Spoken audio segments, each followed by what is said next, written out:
नमस्कार। मेरा नाम वी भाग्यलता TTWRJ से अध्यापिका हूँ। छात्रों, आज हम 10वीं कक्षा के हिंदी विषय के बारे में जानेंगे। 10वीं कक्षा में हिंदी का पहला पाठ बरसते बादल। बरसते बादल पाठ का विधा है कविता विधा। ठीक है, कविता विधा को आज हम जानेंगे और पढ़ाई करेंगे। मैं आपको एक वीडियो दिखाती हूँ, ध्यान से देखिए। ये है 10वीं कक्षा का पहला पाठ बरसते बादल। बरसते बादल अर्थ है बारिश होना, पानी गिरना। इस पाठ में से हम उन्मुखीकरण, कवि परिचय, शब्दांश, कविता के भावांश के बारे में पढ़ाई करेंगे। चलो दूसरी पिक्चर। यहाँ चित्र में काले बादल और बारिश हो रही है ना? हाँ, ठीक है। इधर मेघ क्या कर रहा है? मेघ गरज रहा है और इस चित्र में हमें बारिश होना दिखाई दे रही है। उन्मुखीकरण, इस चित्र में आपको एक कविता दिख रही है ना? चलो इस कविता को गीत के माध्यम से सीखेंगे। क्या गाती हो, किसे बुलाती, बतला दो कोयल रानी। प्यासी धरती देख मांगती, हो क्या मेघों से पानी, हो क्या मेघों से पानी। इस कविता में कोयल मेघों से कुछ मांग रही है ना? यह चित्र को देखिए। इस चित्र में हमें काले बादल दिखाई दे रहे हैं, दूसरे चित्र में कोयल और तीसरे चित्र में धरती। इस कविता का अर्थ जानेंगे। कवि ने कोयल से पूछ रहा है कि कोयल रानी, तुम क्या गा रही हो और किसे बुला रही हो? चलो ठीक है। और कोयल के कूकने का आवाज़ कैसे होते हैं? एक गीत की तरह और मीठी मधुर जैसे होते हैं। कोयल गाते हुए मेघों से प्यासी धरती के लिए पानी मांग रही है। समझ में आ गई ना? चलो तो अब उन्मुखीकरण के प्रश्न देखेंगे। देखिए, मीठे गीत कौन गाती है? मीठे गीत कोयल रानी गाती है। प्यासी धरती पानी किससे मांगती है? प्यासी धरती पानी मेघों से मांगती है। बादल प्रकृति की शोभा बढ़ाते हैं कैसे? आसमान में काले बादल पानी बरसकर प्रकृति के कण कण का रूप बदल देते हैं। ठंडी हवा आने लगती है, चारों ओर हरियाली छा जाती है। इस प्रकार बादल प्रकृति की शोभा बढ़ाते हैं। कवि परिचय। कवि का नाम सुमित्रा नंदन पंत। प्रकृति के बेजोड़ कवि माने जाने वाले सुमित्रा नंदन पंत जी का जन्म सन 1900 में अल्मोड़ा में हुआ। साहित्य लेखन के लिए इन्हें साहित्य अकादमी, सोवियत रूस और ज्ञानपीठ पुरस्कार दिया गया। इनकी प्रमुख रचनाएं वीणा, ग्रंथि, पल्लव, गुंजन, युगांत, ग्राम्य, स्वर्ण किरण, काला और बूढ़ा चांद तथा चिदंबरा आदि। इसका निधन सन 1977 में हुआ। बरसते बादल कविता के कवि सुमित्रा नंदन पंत जी है। छायावादी तथा प्रगतिवादी अनुभूति के कवि माना जाता है। इन्हें प्रकृति के सुकुमार कवि, कोमल कल्पना के कवि आदि विभूषित किया गया है। यह चित्र देखिए। प्रकृति सौंदर्य का वर्णन हो रहा है। विषय प्रवेश में वर्षा ऋतु हमेशा से सबकी प्रिय ऋतु रही है। वर्षा के समय प्रकृति की सुंदरता देखने लायक होती है। पेड़ पौधे, पशु पक्षी मनुष्य और यहाँ तक कि धरती भी खुशी से झूम उठती है। इसी सौंदर्य का वर्णन यहाँ प्रस्तुत किया गया है। यह देखिए, ये कविता को हमें गीत के माध्यम से सीखेंगे। जम जम जम जम मेघ बरसते हैं सावन के, चम चम चम गिरती बूंदे तरुओं से छनके।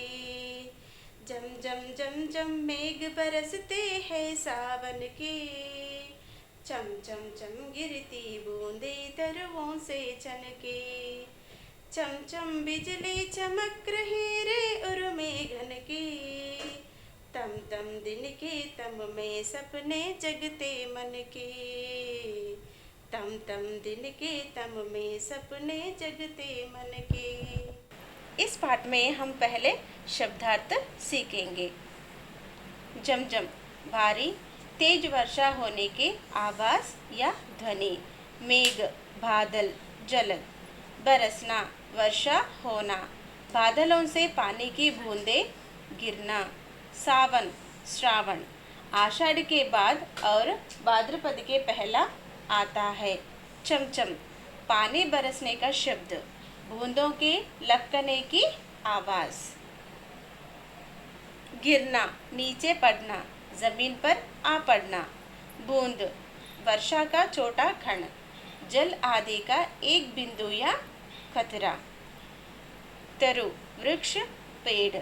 चन बूंदों के नीचे गिरने पर की आवाज। चमचम खूब चमकता हुआ, चमकीला भव्य। बिजली चपला ताड़ित विद्युत। चमकना जगमगाना, प्रदीप्त होना, धमकना। उर हृदय मन चित्त। घन मेघ बादल। तमतमाना धूप लगाना। दिन दिवस दिवा वार। तम अंधकार। सपना स्वप्न ख्वाब। मन हृदय दिल। चलिए कवितांश का भाव समझेंगे। इस कविता में जमजम शब्द करते हुए श्रावण मास में बादल बरसते हैं, मतलब पानी गिरना, बारिश होना। पानी के बूंदे चमचम शब्द करते हुए वर्षा के पत्तों से छनकर धरती पर गिरती है। बिजली बादल के हृदय में चपकर चमचम करते हुए चमक रहे हैं। मन के सपने दिन के अंधेरे अंधकार को रुक रुक कर जगाते हैं। समझ में आ गई ना बच्चों? चलो दूसरी कविता के बारे में जानकारी लेंगे। यह कविता को भी गाने के माध्यम से सीखेंगे। दादर टर टर करते जिल्ली बजती जन जन, म्याऊ म्याऊ रे मोर पियूं पियूं चातक के गण। उड़ते सोन बालक आर्त सुख से कर क्रंदन, गुमड़ गुमड़ गिर मेघ गगन में भरते गर्जन। गुमड़ गुमड़ गिर मेघ गगन में भरते गर्जन। इस कविता में शब्दार्थ। दादर मेंढक, टर करना, मेंढक की आवाज। जिल्ली झींगुर, बजना आवाज करना। जन जन, जन जन शब्द झंकार। मोर मयूर नीलकंठ। चातक पपीहा या सारंग नामक पक्षी। गण समूह, सोन बालक जल में रहने वाला एक पक्षी। आर्दसक प्रिय अनुभूति से लथपथ। क्रंदन आवाज करना। घुमड़ घुमड़ चारों ओर से गिरकर एकत्रित होना। घुमड़ना छा जाना। गगन आसमान आकाश। गर्जन घोर ध्वनि या भीषण शब्द।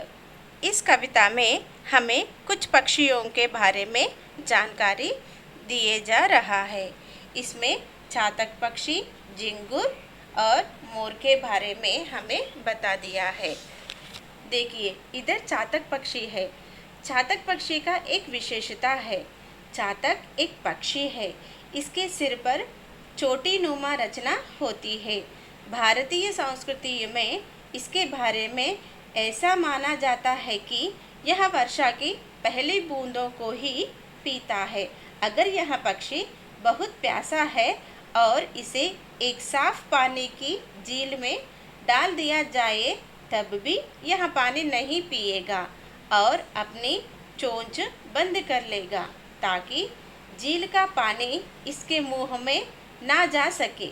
यह पक्षी मुख्यतः एशिया और अफ्रीका महाद्वीप पर पाया जाता है।